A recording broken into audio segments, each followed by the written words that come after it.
તેના પર નજર કરી લઈએ। ઉત્તરાખંડના ચમોલીમાં વાદળ ફાટ્યું। નંદનગરમાં ભારે વરસાદથી સર્વત્ર તબાહી મચી છે। 6 ઇમારતો ધરાશાયી થઈ છે। 5 લોકો ગુમ થયા છે।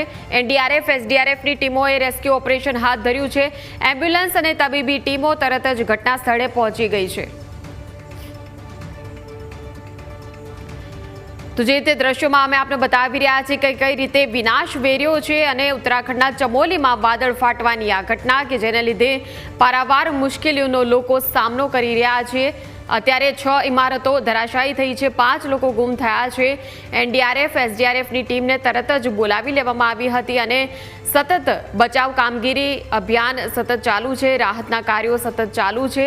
સ્થાનિક તંત્ર પણ સતત કામગીરી કરી રહ્યું છે। એમ્બ્યુલન્સ અને તબીબી ટીમો ઘટના સ્થળે પહોંચી છે। આ મામલે કામગીરી કરવામાં આવી રહી છે।